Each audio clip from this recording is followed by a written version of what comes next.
श्री गणेशाय नमः। तृतीये अंशे चतुर्दशोऽध्यायः। और्वाच ब्रह्मेन्द्ररुद्रना सत्य सूर्याग्रीव सुमारुता विश्वे देवान् पितृगणा वयांसि मनुजान् पशु सरीसृपान् ऋषिगणा यच्चान्यद्भूतसंहितं श्राद्धं श्रद्धां ऋतः कुर्व प्रीणयत्यखिलं जगत् मासी मास्यसि ते पक्षे पञ्चदश्यां नरेश्वर तताष्टकासु कुर्वीत काम्यान् कालान् शृणुष्व मे श्राद्धारमागतं द्रव्यं विशिष्टमथवा द्विजम् श्राद्धं कुर्वीत विज्ञाय व्यतिपातेयने तथा विषुवे चापि सम्प्राप्ते ग्रहणे शशिसूर्ययो समस्तेष्वेव भूपाल राशीश्वर्की च गच्छति नक्षत्रग्रहपीडासु दुष्टस्वभावलोकने इच्छाश्राद्धानि कुर्वीत नवसस्यागमे तथा अमावास्यायदा मैत्र विशाखा स्वाति योगिनी श्राद्धे पितृगणस्तृप्तम् तथा प्रोत्यष्टवर्षिकी अमावास्या यदा पुष्ये रौद्रे च रक्षे पुनर्वसौ द्वादशाब्दां तथा तृप्तिं प्रयान्ति पितरोचिता वासवाजैकपादक्षे पितॄणां तृप्तिमिच्छातामः वारुणे वाप्यमावास्या दिवानामपि दुर्लभा नवस्रवृक्षवमावास्या तदेतश्ववनिपते तदा हि तृप्तिदं श्राद्धं पितॄणां शृणु चापरम् गीतं सनत्कुमारेण यथैलाय महात्मने पृच्छते पितृभक्ताय ऋषयावनताय च। श्री सनत कुमार उवाच वैशाख मासस्य च या तृतीया नवमयसो कार्तीक शुक्लपक्षय नभस्य मासस्य च कृष्णपक्षे त्रयोदशी पंचदशी च माघे एतायुगाधा कथिता पुराणेष्वनन्त पुण्यास्ति तयचतस्रः उपप्लवे चन्द्रमसो रवेश त्रिशवष्टका स्वपययन् द्वयचापा पानीयमपयत्रः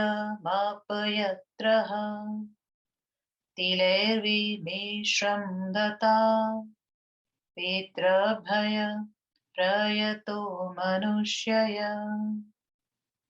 श्राद्धं कृतं तेन समा सहस्रं रहस्य मेत पितरो वन्दति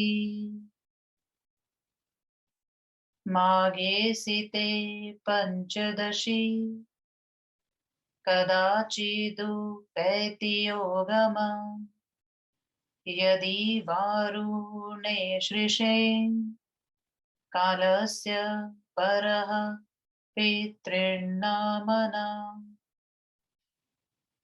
अल्पपुण्यैर्नृपः लभ्यते सौकाले धनिष्ठा यदि नामः तस्मिन् भवेतु भूपाल तदा पितृभ्य दत्तं जलानमः प्रददाति तृप्तिं वर्षायुतं तत्कुल जैर्मनुष्यये तत्रैव चेद् भाद्रपदा नो पूर्वा काले यथात्विवक्रियते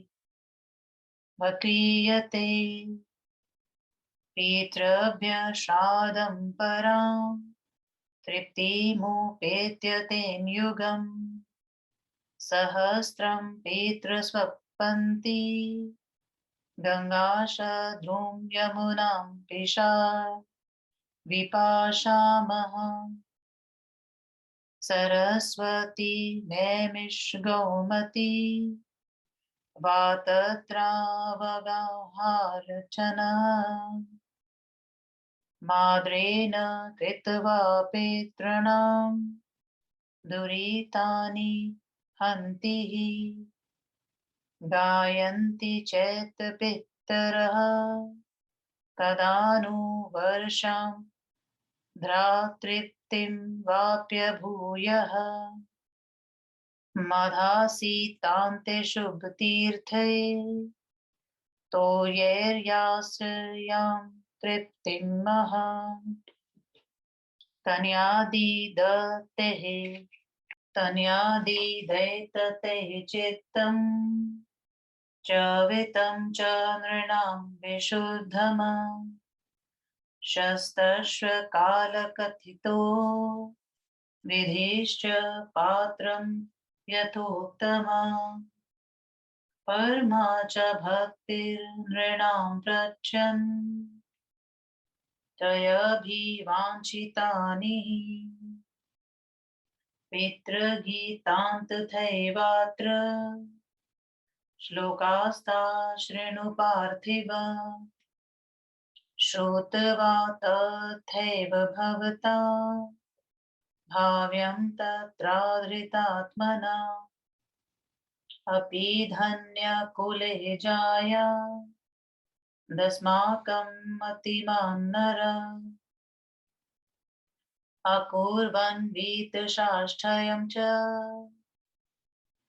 यः पिण्डानो निर्वपिष्यति रत्नं वस्त्रं महायानं सर्वभोगादिकं वसु विभवे सति विप्रेभ्यो योऽस्मान्नुदीक्षय दास्यति अनेन वा यथाशक्त्या कालेऽस्मिन् भक्तिनामृधि भोजयिष्यति विप्राग्र्यां स्तन्मात्र विभवो नराम् असमर्थो अन्नदानस्य धान्यमामं स्वशक्तिता प्रदास्यति द्विजाग्रेभ्यः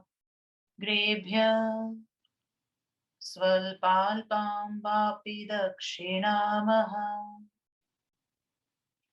तत्राप्यसामर्थ्युतः काराग्राग्रस्थितां स्थित्प्लानः प्रणमय द्विजमुख्याय कस्मै द्विभूपदास्यति तिले सप्ताष्टविप्रेभ्यो ताष्टभिप्रापि संवेतं जलाजलिम् भक्तेन रससमुद्दिश्य भुवयस्माकं प्रदास्यति यतः कूतश्चित्सम्प्राय गोप्यो वापि गवाहिकम् अभावे प्रीणयन् स्मा श्रद्धायुक्तः प्रदास्यति सर्वभावे वनं गत्वा कच्छमूलप्रदर्शका सूर्यादिलोकपाला नामे मुचैर्वदिष्यति न मेऽस्ति वित्तं न धनं च न्याय श्राद्धोपयोग्यं स्वपित्रं तोऽस्मिन् तृप्यन्तु भक्तयः पितरो मयेतौ कृतौ भुजौ वर्त्मनि मारुतस्यः और भुवाच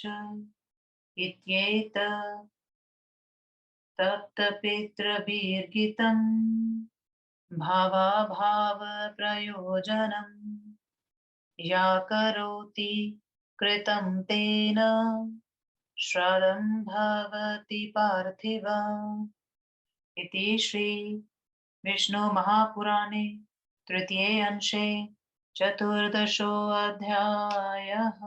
14वां अध्याय हिंदी अनुवाद। श्राद्ध की प्रशंसा और उसके पात्र एवं अपात्र का विचार।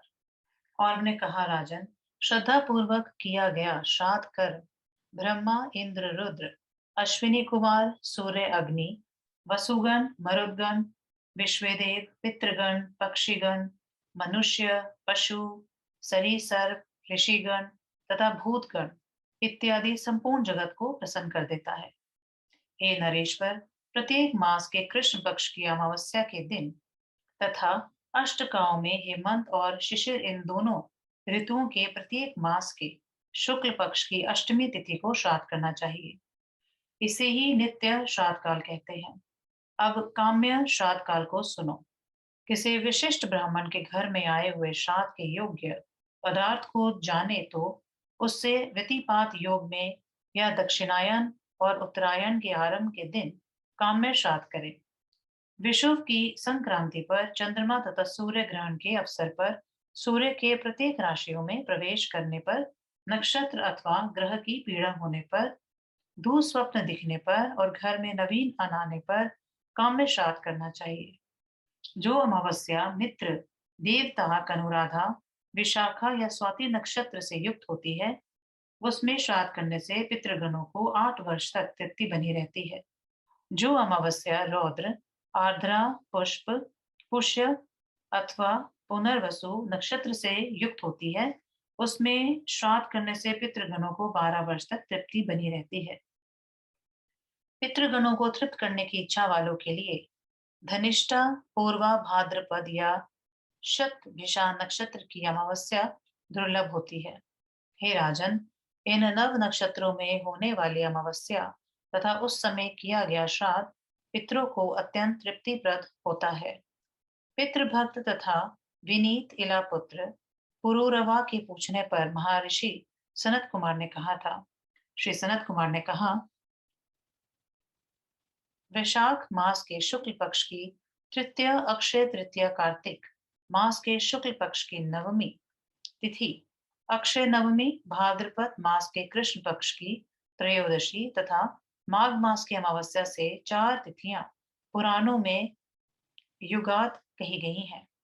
ये अनंत पुण्य प्रद की कही गई हैं। यह चंद्रमा और सूर्य के ग्रहण के समय 3 अष्टकाओं में तथा दोनों अयनों के आदि में तिल मिश्रित जल पितृगणों को दिया गया जल श्रद्धा पूर्वक दिए जाने पर उससे पितृगणों को 1000 वर्ष तक तृप्ति बनी रहती है। इस रहस्य को पितरों ने ही बतलाया है। यदि कभी माघी अमावस्या का भारुण नक्षत्र शतभिषा से योग हो जाए, तो वह पितरों के लिए अत्युत्कृष्ट होता है। उसको अल्प पुण्य वाले नहीं प्राप्त कर सकते हैं। माघ की अमावस्या के दिन यदि धनिष्ठा का योग हो, तो अपने वंश के व्यक्ति के द्वारा किया गया अन्न और जल पितरों को 10,000 वर्ष तक तृप्त बनाए रखता है। यदि पूर्वा भाद्रपद नक्षत्र के योग से युक्त माघी अमावस्या के दिन पितरों का श्राद्ध किया जाए, तो उससे तृप्त होकर पितृगण 1,000 युग तक शयन किए रहते हैं। गंगा, शत्रु, यमुना, विपाशा, सरस्वती अथवा नैमिषारण्य की गोमती में स्नान करके आदरपूर्वक पितरों की गई पूजा सभी पापों को विनष्ट कर देती है। पितृगण ये गान करते हैं कि कब वर्षा काल में भाद्रपद शुक्ल त्रयोदशी के मधा नक्षत्र में तृप्त होकर माघ मास की अमावस्या को पुण्य तीर्थ में स्नान करके अपने पुत्र पौत्र आदि द्वारा प्रदत्त जलांजलि से हम तृप्त होंगे। हे राजन, शुद्ध चित्त, शुद्ध धन, प्रशस्त काल, शास्त्रोक्त विधि, योग्य पात्र तथा परमा भक्ति, ये सब मनुष्य को अभिलषित फल प्रदान करते हैं।